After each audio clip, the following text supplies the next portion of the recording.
On voit partout des promesses de grandes familles, d'un super équilibre de vie. Mais est-ce que c'est la réalité ou est-ce que c'est un piège? Bon, dans les minutes qui suivent, on va décortiquer ensemble le langage caché des recruteurs pour ne plus jamais tomber dans le panneau. C'est parti, l'enquête commence. Ah, cette phrase, on l'a tous et toutes lue au moins une fois. Dans une offre d'emploi, sur le site carrière d'une boîte, ici, on est une grande famille. Franchement, ça sonne bien, non? C'est chaleureux, c'est accueillant, on s'imagine tout de suite une ambiance de rêve, des collègues qui sont presque des amis. Mais voilà la question qui fâche. Est-ce que c'est une vraie promesse de bienveillance ou est-ce que c'est une façon un peu masquée de dire qu'il faudra tout sacrifier pour l'entreprise, comme on le ferait pour sa famille? C'est précisément là que notre investigation commence. Allez, on y va. Première étape de notre enquête, on va analyser les pièces à conviction. Et vous allez voir, les plus révélatrices se cachent souvent là où on s'y attend le moins, c'est-à-dire dans les offres d'emploi elles-mêmes. Alors là, attention, c'est le premier grand classique du double langage. Quand une entreprise dit chercher des passionnés, ça peut sembler flatteur.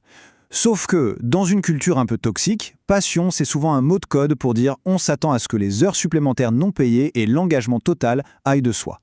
Et hop, on y revient à notre fameuse ambiance familiale. Psychologiquement, c'est une technique hyper puissante. Ça crée un lien affectif avant même le premier entretien. Le but caché, c'est de dissoudre les frontières entre le pro et le perso pour pouvoir exiger un dévouement qui soit, lui, absolu. Après tout, dans une famille, on ne dit jamais non, n'est-ce pas? Et les signaux d'alerte ne s'arrêtent pas là, loin de là. Une description de poste super floue, c'est la porte ouverte à des missions qui n'en finissent plus. Un processus de recrutement complètement désorganisé, avec des annulations de dernière minute ou des tests à rendre pour avant-hier. Il faut s'imaginer ce que ça donne au quotidien. Ce n'est pas juste un accident de parcours, non, c'est souvent le reflet direct de leur culture interne. On arrive à la phase cruciale, l'entretien d'embauche. C'est le moment parfait pour inverser la tendance. Ce n'est pas seulement l'entreprise qui évalue un profil, c'est aussi, et peut-être même surtout, l'inverse. Et pour ça, il faut avoir les bonnes munitions, des questions ultra précises, presque chirurgicales. Voilà, ça c'est la question qui fait vraiment la différence. Pourquoi est-ce qu'elle est si redoutable? Parce qu'elle oblige la personne en face à sortir de son discours marketing bien rodé. On ne demande pas la politique générale de l'entreprise, on demande une preuve, un exemple concret qui a vraiment eu lieu et récent. C'est quasiment impossible d'inventer une bonne réponse à ça. Et là, il faut écouter très attentivement la réponse. Si on raconte une histoire détaillée, avec un contexte, une solution claire, par exemple un aménagement d'horaire pour un parent, un soutien particulier lors d'un moment difficile, c'est un excellent signe.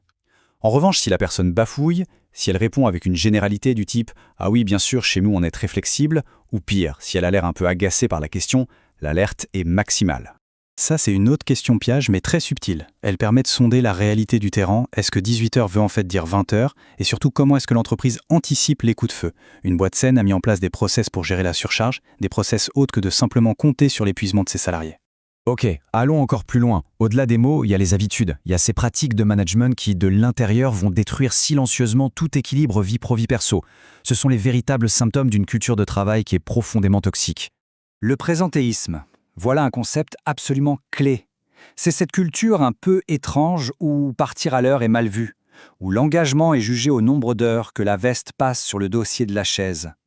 C'est l'une des pratiques les plus pernicieuses, parce qu'elle valorise l'apparence du travail bien plus que le travail lui-même. Regardez bien cette escalade, c'est un grand classique. Étape 1, on fait sentir une certaine culpabilité à ceux qui partent à l'heure.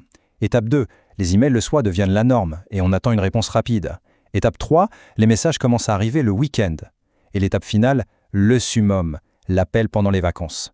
À ce stade, c'est simple, la vie personnelle n'existe plus. Une autre pratique vraiment destructrice, l'urgence permanente. Tout est pour hier, chaque demande est critique, tout est une priorité absolue. Ce stress constant, ce n'est pas un signe d'efficacité. C'est du management par la pression. Et la seule destination de ce genre de pratique, c'est le burn-out. Bon, il y a les indices, les signaux faibles, et puis il y a les preuves irréfutables, les red flags absolus, ceux face auxquels il ne faut jamais, au grand jamais, hésiter. Si on en identifie un seul, la seule décision saine à prendre, c'est de fuir. C'est la base de tout. Une entreprise qui ne respecte pas la loi, que ce soit sur les heures supplémentaires, les congés ou la sécurité, est une entreprise qui ne respectera pas ses employés non plus. C'est simple, c'est non négociable. Point final. Si, pendant un entretien, on commence à poser des questions sur des projets de famille, l'âge, les origines, ce n'est pas seulement inapproprié, c'est souvent illégal. Ça révèle une culture d'entreprise qui juge les individus sur toute autre chose que leurs compétences. Il faut juste imaginer ce qu'ils se permettent une fois que le contrat est signé. Il faut vraiment être à l'affût des contradictions.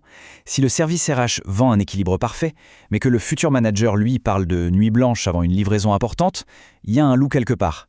Si le discours officiel ne colle pas du tout avec ce qu'on observe, des employés qui ont l'air stressés, des bureaux étrangement vides à 17h pile, c'est qu'il y a un problème. Alors, la grande question, comment est-ce qu'on se protège de tout ça ? La meilleure approche, ce n'est pas seulement de savoir débusquer une culture toxique, c'est de construire activement sa propre stratégie de défense pour sa recherche d'emploi. En fait, tout part de là. Avant même d'ouvrir le premier site d'offre d'emploi, le vrai travail est introspectif. Qu'est-ce qui est vraiment, fondamentalement important pour son propre bien-être ? Quelles sont ses lignes rouges personnelles, celles qu'on ne franchira jamais, peu importe le poste ? Cette liste, par exemple, peut servir de bon point de départ. Est-ce que la flexibilité des horaires est cruciale ? Le télétravail est-il indispensable ? Est-ce qu'une charge de travail qui permet d'avoir une vie après le bureau est une priorité ?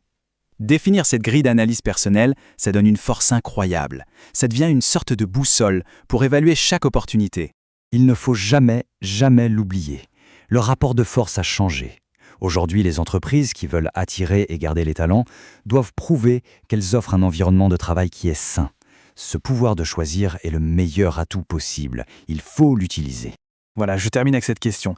Y répondre clairement pour soi-même, c'est vraiment la toute première étape pour construire une carrière qui ne soit pas seulement réussie, mais aussi et surtout une carrière épanouissante.